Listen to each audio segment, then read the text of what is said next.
In Escape from Tarkov, wooden crates are one of the most underestimated lootable containers. Since I frequently enjoy running through reserve with a hatchet searching for a weapon and opportunities for massive profit with no risk, I have been quite aware of this for a while.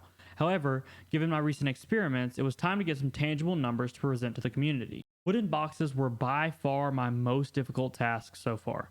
The maximum on a map was 38 on reserve, and I crafted a route to complete on this map due to my familiarity with it.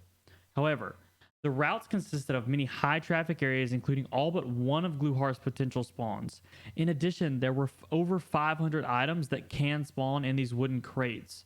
That is a massive amount of items for me to sort through and notate which ones I found, which ones I didn't find, all those kinds of things. For this experiment, I had to complete more raids, fight more PMCs, fight more scav bosses, and run away from more fights than I did in any of the previous experiments. The most difficult part was the space between the crates, as I had to essentially hit every major part of reserve, with the best concentration being on the helicopter side of the map, with the jewels of the map being the Black Bishop building and the White Pawn building. I looted 1,000 wooden crates across 40 hours, noted every single item, whether or not I took them, noted those market values, drop percentages, and the value per slot of each of those items as well. This is what I found.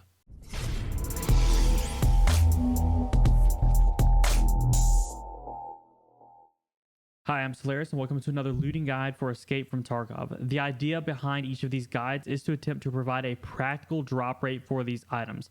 I do not claim to know the actual drop rate and multipliers within the game. This is just to provide newer players and more experienced players with an idea of what they should expect while traversing Tarkov. Before I go any further, I would like to mention that at the time this video posts, I will be live over at twitch.tv/Solaris, just like I am every Wednesday night when these videos go live. You can expect me to be completing whatever item we are completing next. So if you have any questions about how the data is collected, analyzed, routing for raids, or just want to say hi, you can meet me over there and I can respond to all of those. I have created a spreadsheet as usual with all of the applicable information I collected for easy access so that you can bookmark it and reference it when needed. Saving the spreadsheet as a copy will unlink them from the Tarkov market and will not update any further. So I recommend saving a link to this so that you can always get the hourly updated values rather than actually saving a copy. As usual, I have created a graphic to provide an easy visual reference for the results of my experiment.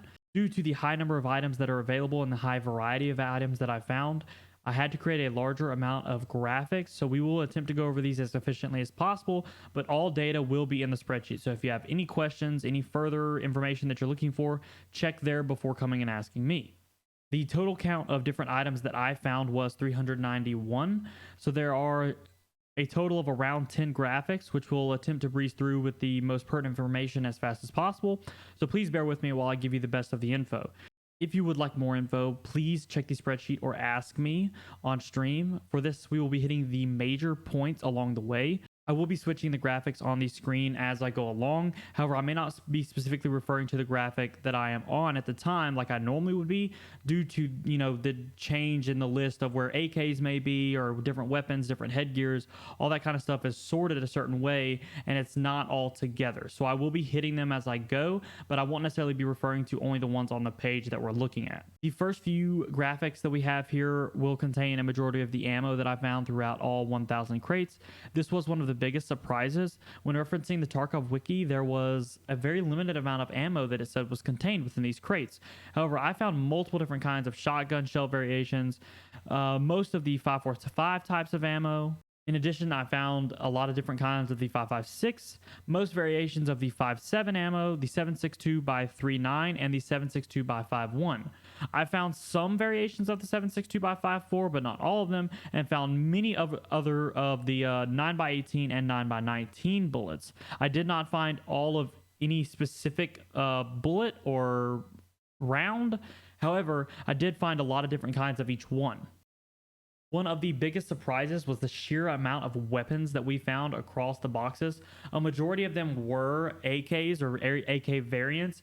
However, I found a collection of random weapons like pistols, VSSs, and a few shotguns. I found 76 weapons in total, which gives these boxes around a 7.5% drop rate of dropping a weapon, which is absurdly high for something like an entire weapon inside of a box. Another high one was the different kinds of headwear items that you could get. About half of these were helmets or headphones with with the remainder filling in as different kinds of hats or masks, like the half mask or the ski mask with holsterized. The helmet and headphones were at about a 4% drop rate, with the remaining types of headgears, like the hats and things like that, around a 4% drop rate as well. As one would expect, a large percentage of the items were weapon mods. I found a lot of decent sights and scopes and weapons attachments that I would use in meta guns. There were many attachments needed for gunsmith, like the shift grip, the 6L31 mags, and the B11 hand grips as I went through. None of them had a specifically high percentage chance of being found, but combined at around 2% chance for any of the items that you could use for the gunsmith task. Definitely makes it worth it to check these for the first few days of wipe for completing your quest or for making massive profit on the flea market once you reach that. The total number of empties was around 219, which makes it around a 22% chance for them to be empty. This has been one of the lowest chances of empties on the lootables that I have gone through so far.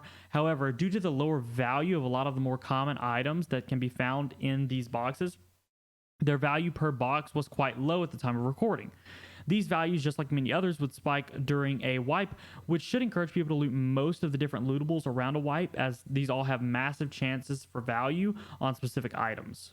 One other note I want to put here, even though the value per box may be quite low, getting a weapon out of one of these boxes can change things drastically. So if you're, poor or struggling with money and you find a weapon out of one of these boxes, that's a big deal to you and could be worth more than the 30 to 40k that the weapon's actually worth on the market or to the trader. It could be worth a whole lot more to somebody like that. One of the largest benefits around a wipe with these would be the large amount of high penetration ammo that can be found. Thousands of varied rounds of different calibers that could all make major differences in the first few weeks of wipe were found. If you are a newer player and are struggling to get to the flea market or just don't have high penetration ammo, these boxes I think are definitely worth looting for something that might be able to get you those first couple kills in a raid and get you kind of snowballing towards something bigger and better. Another pretty low but not unreachable chance was the chance for night vision goggles. It was below 1%, but it was not so low that it was completely unreasonable for farming within the first few days. This could give you a massive advantage with allowing you to run night raids while the majority of the player base is still on day raids, as they don't have the flashlights and the night visions that they need. In addition to this, if you're a newer player coming in, running these maps at night is a little bit easier just because the visibility is a lot harder. So having NVGs can make that a big benefit for you when trying to complete quests early on in the game. I did find some meds, however, they were not a large enough percentage to go in depth on or to count on in times of need. I did find a couple of grizzlies and a couple of saluas. The saluas were not a high enough percentage to be worth farming for the shortage quest either, but if you are beside one, it may be worth checking for the small chance if you are trying to complete that quest. The PvP required to loot a lot of these boxes could present an issue to many of the players who don't like PvP or maybe newer to the game.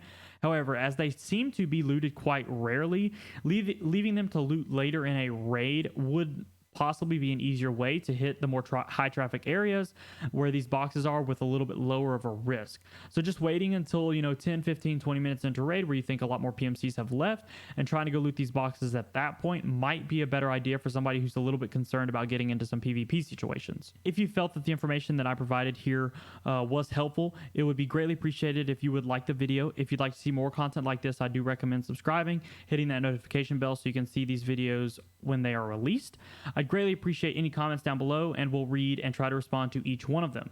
The experience that I've had doing these different lootable containers has been great. Although it has been rough looting all of them, I have enjoyed playing with some of our viewers and even some of the friends we have met in game. We've created a pretty nice community of people willing to help out, and I've really enjoyed that. One last reminder that when this posts, I will be live on Twitch. If you have any questions, you can let me know there, as well as I can attempt to provide you an answer to those questions.